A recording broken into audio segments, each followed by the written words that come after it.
اور اس کو جو ہے یا مطلب رانا صاحب میں یہ سمجھوں رانا احسان صاحب کو یاد کروایا گیا ہے ترامیم کے ذریعے ہی، لیکن آپ کو پتہ ہے نا کہ سب کو معلوم ہے کہ یہ جو ترامیم یا قانون سازی آپ کر رہے ہیں یہ صرف جو سپریم کورٹ کا فیصلہ ہے اس لیے کہ اس پہ عمل درآمد ممکن نہ ہو سکے یا اس کو روکا جا سکے. تو اب فائنلی ہم یہ سمجھیں کہ پاکستان تحریک انصاف کو مخصوص نشستیں بھی نہیں ملیں گی اور نہ ہی جو 80 رکن ہیں اراکین ہیں وہ پی ٹی آئی کے کنسیڈر ہوں گے یا تسلیم انہیں کیا جائے گا.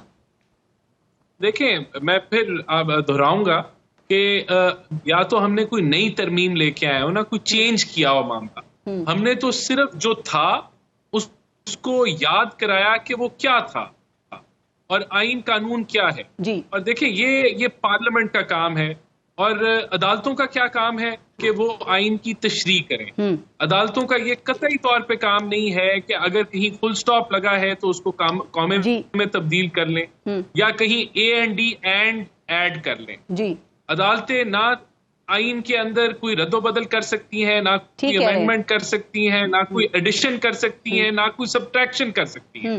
تو میرے خیال سے لیکن سر ایسے معاملات میں وہ ٹھیک کہہ رہے ہیں سب کام کرنا چاہیے، اسی پہ فوکس رہنا چاہیے، لیکن کیا خیال ہے کہ ایسے معاملات میں ریٹروسپیکٹو قانون سازی کیا یہ درست ہے؟ چونکہ آپ کو بھی معلوم ہے نا کہ اب یہ جو ترامیم ہیں وہ چیلنج ہوں گی اور پھر سپریم کورٹ اس کو MLFID کہہ کر ان ترامیم کو کالعدم بھی قرار دے سکتی ہے. اچھا یہ بڑا مزے کا پوائنٹ ہے کہ ریٹروسپیکٹولی یہ ہم نے بالکل کہا ہے، لیکن یہ ریٹروسپیکٹولی ہی تھا کیونکہ یہ پہلے سے ہی چیزیں کا حصہ تھی. تو ہم نے یہ چیز بھی دہرائی ہے کہ یہ کل بھی یہ قانون تھا، آج بھی یہ قانون ہے اور آنے والے کل میں بھی یہی قانون ہوگا. تو بالکل ریٹروسپیکٹولی یہ آلریڈی تھا، یہ ریٹروسپیکٹولی ہی تھا. اور لیکن پاکستان تحریک انصاف کا بھی آپ کو پتا ہے نا جو سپریم کورٹ کا فیصلہ بھی تھا کہ انہوں نے مخصوص حالات میں الیکشن لڑا، ان کے پاس ان کا انتخابی نشان نہیں تھا، وہ آزادی سے کیمپین نہیں کر سکے، الیکشن کمیشن نے سپریم کورٹ کے فیصلے کی غلط تشریح کی. تو پھر یہ جو مقررہ مدت کی بات ہے آپ کے خیال میں یہ جو کلیہ ہے یہ یہاں پہ لگانا مناسب ہے؟ یہ ترامیم تو پرانی ہی ہیں. دیکھیں اگر کوئی مسائل تھے تو اس کے لیے آپ قانون کو توڑ مڑوڑ نہیں سکتے.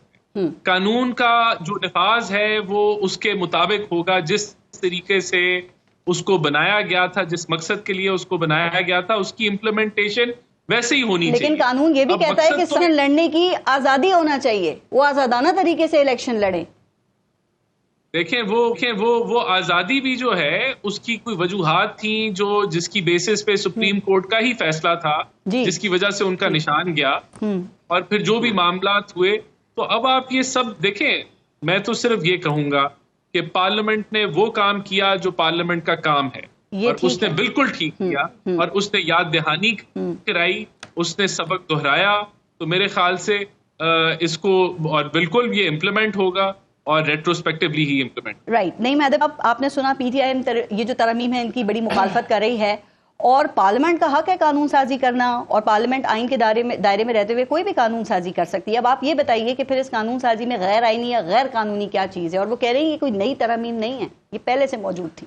دیکھیں سب سے پہلے اگر آپ دیکھیں جس طرح الیکشن کے اندر ڈاکہ ڈالا گیا، فارم 47 کے مطابق انہیں بنایا گیا اور اس کے بعد آپ دیکھیں کہ کس طرح ڈٹھائی کے ساتھ مخصوص نشستیں ان لوگوں کی جن کو عوام نے ووٹ دیا ہے، پاکستان تحریک انصاف کا ووٹ ہے، اس ووٹ کے اوپر مخصوص نشستیں اور یہ کٹورا لے کر پہنچ گئے، پیپلز پارٹی والے پہنچ گئے، دیگر پہنچ گئے. اور اگر آپ دوسرا نقطہ دیکھیں کہ ایک سپریم کورٹ ہے جو 8-5 سے فیصلہ دے رہی ہے، بلکہ 11 ججز یہ کہہ رہے ہیں کہ پاکستان تحریک انصاف جو ہے وہ موجود ہے، وہ ختم نہیں. لیکن وہ ری رائٹ نہیں کر سکتی، ری رائٹ نہیں کیا، پی ٹی آئی جس کو دی گئی وہ تو تھی نہیں نا. نو 187 کے تحت اگر آپ دیکھیں سپریم کورٹ کے پاس اختیار ہے آرٹیکل 187 ہر کیس میں یہ آرٹیکل لگائیں گے 187 ہر کیس میں لگے گا. پھر دیکھیں اگر ایک بندے کو اغوا کیا جاتا ہے اور اس کو اگر کسی عدالت کے اندر پیش نہیں کیا جاتا اور ادارے جان بوجھ کر ایسا کرتے ہیں تو عدالت کے پاس اختیار ہے کہ ایسا آرڈر پاس کرے جس سے وہ ریکوری کرائے. آپ نے فنڈامنٹل رائٹس کو دیکھنا ہے، آپ نے جمہوریت کو دیکھنا ہے. آئین کو ری رائٹ کر سکتے ہیں. دیکھیں آرٹیکل 187 یہ کہتا ہے کہ کمپلیٹ جسٹس جو ہے وہ آپ نے کرنا ہے. اور کمپلیٹ جسٹس کیا ہے؟ وہ کمپلیٹ جسٹس یہ ہے کہ بلے کا نشان لیا گیا لیکن الیکشن کمیشن نے جان بوجھ کر ان کے ساتھ مل کر غلط. ایک اور بات بھی ہے کہ 3 سے 15 دن کیسے ہو گئے؟ جی دیکھیں الیکشن کمیشن نے غلط انٹرپریٹیشن کی. اب 3 سے 15 دن اس وجہ سے ہو گئے کیونکہ اس وقت جو ہے ہمیں جان بوجھ کر آزاد کیا تھا الیکشن کمیشن نے, اور جب سپریم کورٹ کے سامنے یہ معاملہ گیا تو انہوں نے ایک ٹائم پیریڈ دیا. آپ کے سامنے ہے کہ جیسے لوگوں کو ابھی بھی اغوا کیا جا رہا ہے. ابھی بھی ہمارے حاجی امتیاز احمد ہے منڈی بہاولدین سے مقابلے کے اندر انہیں اٹھا لیا گیا ہے اور غائب کر دیا گیا. پہلے غائب کیا گیا, پھر ایک اینٹی کرپشن FIR کے اندر نامزد کیا گیا.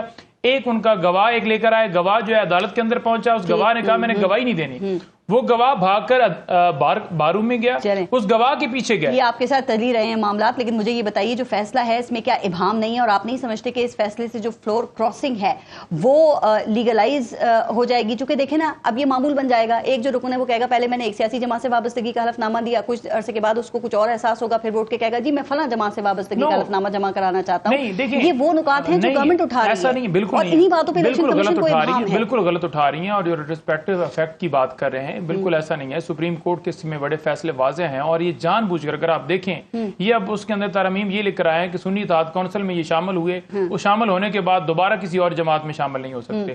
جو انہوں نے ڈیکلریشن دینی ہے اس ڈیکلریشن کے بعد دوبارہ ڈیکلریشن نہیں دے سکتے. یعنی کہ وہ ساری چیزیں لے کر آ رہے ہیں جو سپریم کورٹ نے اپنے فیصلے کے اندر کمپلیٹ جسٹس دیتے ہوئے کہا کہ الیکشن کمیشن کی غلطی تھی, تو لہٰذا یہ PTI کے امیدوار تھے جنہیں آزاد کیا گیا تھا, یہ PTI کہا کہ انہیں دیا جائے گا. اب یہ اس جو سپریم کورٹ کا فیصلہ ہے اسے چیلنج کر رہے ہیں, تو جو چیلنج کرتا ہے یہ سپریم کورٹ کے فیصلے کو نہیں مانتا, اس کے اوپر توہین عدالت لگتی ہے. اب سپریم کورٹ میں ہم جائیں گے اور جا کر یہ کہیں گے کہ ان کے خلاف توہین عدالت کی کارروائی کی جائے. آپ سپریم کورٹ کیسے جائیں گے؟ 2 مہینے تک تو چھٹیاں ہیں, تو کیا ججز کمیٹی جو ہے وہ 2 مہینے سے پہلے آپ کی درخواست سماعت کے لیے مختص کر لے گی, پھر آپ حکومت کو موقع دیں گے؟ وہ کہتے ہیں ہم جاتے ہیں تو کہا جاتا ہے چھٹیاں ہیں, PTI جائے گی تو سماعت کے لیے مختص ہو جائے گی. ہم درخواست دیں گے اور سپریم کورٹ نے دیکھنا ہے کہ چھٹیوں کے بعد جس ٹائم وہ لگائیں گے, لیکن ڈیلے کون کر رہا ہے؟ ڈیلے یہ کر رہے ہیں, ان کا کام تھا امپلیمنٹ کرنا. جب تک سپریم کورٹ سٹے نہ دے, اس کے اوپر حکم امتناع جاری نہ کرے, تب تک ان کا کام نہیں تھا اس کو روکنا. سپریم کورٹ کا فیصلہ ہے, اس میں انٹرم کوئی نہیں آیا. کیا یہ زیادہ بہتر نہیں تھا کہ سپریم کورٹ چھٹیوں پہ جانے کے بجائے یا تو تفصیلی فیصلہ سامنے آ جاتا ہے, یہ جو نظر ثانی درخواست ہے گورنمنٹ کی اس کو مختص کر دیتے سماعت کے لیے؟ یہ ابہام نہیں ہوتے نا. دیکھیں تفصیلی فیصلہ سپریم کورٹ نے دینا, لیکن جو انہوں نے شارٹ آرڈر کیا اس کے مطابق انہیں چاہیے کہ امپلیمنٹ کریں. ابہام دور نہیں ہو رہے اس سے. چاہیے دیکھیں ابہام, اگر تفصیلی فیصلہ آتا تو شاید ان کو پھر یہ ترامیم جو ہے منظور کرانا اتنا آسان نہیں ہوتا. نہیں دیکھیں یہ ترامیم تو اس لیے لائی جا رہی ہے نا کہ سپریم کورٹ کے اس فیصلے کو چیلنج کیا جا رہا ہے, جس کے حوالے سے ہم جائیں گے سپریم کورٹ میں اور یہ بھی صدا کریں گے کہ ان کے خلاف توہین عدالت کی کارروائی کی. دیکھیں اسمبلی کے اندر کتنے لوگ ہیں جو فارم 47 کے اندر ہیں, فارم 45. نواز شریف صاحب خود آ رہے ہوئے پٹن نے آپ نے پارلیمنٹ کے خلاف توہین عدالت ہو سکتی ہے؟ بالکل ان ممبران کے خلاف ہو سکتی ہے جنہوں نے جناب سپریم کورٹ کا حکم نہیں مانا. الیکشن کمیشن کے ممبران کے اوپر جو بات ہو رہی ہے اس پہ توہین عدالت کیسے کارروائی ہو سکتی ہے اس کی؟ دیکھیں پارلیمنٹ کے اندر جو کارروائی ہو رہی ہے وہ بیسیکلی آپ دیکھیں تو ایگزیکیوشن کرنی تھی الیکشن کمیشن نے, جو الیکشن کمیشن ان کی پارٹی بنا ہوا ہے, تو الیکشن کمیشن کے اوپر وہ کارروائی ہوگی توہین عدالت کی. اور ڈیفینیٹلی یہ جو لے کر جائیں گے, یہ جو ترامیم کریں گے اس کو ہم چیلنج کریں گے وہاں پر جا کر سپریم کورٹ میں, اور یہی صدا کریں گے کہ ان ترامیم کو قلعدم قرار دیا جائے. رائٹ. ناز, پاکستان میں اداروں کا تصادم کیا خیال ہے کہ اب معمول نہیں بنتا جا رہا؟ آپ دیکھیں پاکستان پیپلز پارٹی کے دور حکومت میں یوسف رضا گیلانی صاحب کی نااہلی اور 18ویں ترمیم کے حوالے سے قانون سازی سے لے کر پھر 14 مئی کو جو پنجاب میں الیکشن کے حوالے سے معاملات تھے, وہاں تک سپریم کورٹ اور پارلیمنٹ آمنے سامنے آتے رہے ہیں. لیکن اس وقت معاشی حالات بہت خراب ہیں, آپ کے سامنے ہیں, تو کیا لگتا ہے کہ اس وقت میں ملک متحمل ہو سکتا ہے اس تصادم کا؟ بسم اللہ الرحمن الرحیم.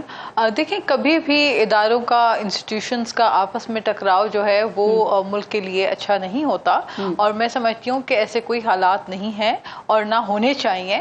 اس وقت جو پارلیمنٹ کے اندر قانون سازی ہو رہی ہے, جو امینڈمنٹ ہے, یہ پارلیمنٹ کا کام ہی لیجسلیشن ہے. لا میکرز کا کام ہی پارلیمنٹ کے اندر قانون سازی کرنا ہے. جس قانون میں کہیں پر کوئی کمی بیشی رہتی ہے یا جہاں پہ کلیئرٹی نہیں ہوتی, اس میں قانون سازی کے ذریعے ہم چیزوں کو ایک فریم میں لے کر آتے ہیں. جس طرح سے اس کی مدت ہے کہ ایک آزاد امیدوار کس مدت کے اندر جو ہے وہ اس نے اپنی پارٹی کے ساتھ, کسی پارٹی کے ساتھ جوائننگ کرنی ہے, یا جو ریزرو سیٹ کی لسٹ ہے, یہ وہ تمام چیزیں ہیں. ان کی مدت کا تعین کرنا اور اس کا ایک فریم ورک بنانا یہ پارلیمنٹ کا کام ہے. تو پارلیمنٹ تو اپنا ایک ڈیو پروسیس پہ عمل کر رہی ہے, نہ کہ کوئی ٹکراؤ یا کوئی تصادم کر رہی ہے. میرا خیال ہے کہ عدلیہ جو ہے وہ اپنا کام کر رہی ہے,